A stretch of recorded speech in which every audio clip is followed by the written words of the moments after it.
बिस्मिल्लाहिर्रहमानिर्रहीम। एक नौजवान कहता है, मेरा किसी बात पर अपने वालिद साहब से कुछ ऐसा इख्तिलाफ हुआ कि हमारी आवाज़ें ऊंची हो गईं। मेरे हाथ में कुछ दरसी कागजात थे जो मैंने गुस्से में आकर उनके सामने मेज़ पर फेंके और दरवाज़ा ज़ोर से बंद करते हुए अपने कमरे में आ गया। बिस्तर पर गिरकर होने वाली इस बहस पर ऐसा दिमाग उलझा कि नींद ही उड़ गई। सुबह यूनिवर्सिटी गया तो भी दिमाग कल वाले वाक़े पर अटका रहा। नदामत और खजालत के मारे दोपहर तक सब्र जवाब दे गया।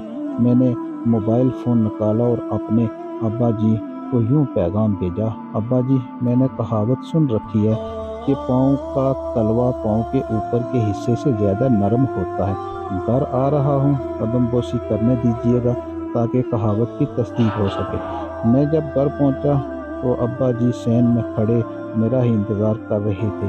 अपनी नमनाक आंखों से मुझे गले से लगाया और कहा, कदम बोसी की तो मैं तुम्हें इजाज़त नहीं देता, ताहम कहावत बिल्कुल सच्ची है, क्योंकि जब तुम छोटे से थे तो मैं खुद जब तेरे पाँव चूमा करता था तो मुझे पाँव के तलवे ऊपर वाले हिस्से से ज़्यादा नरम लगा करते थे। मेरे दोस्तों, अपने वालिदैन की कदर करो, इससे पहले कि वक्त हाथ से निकल जाए।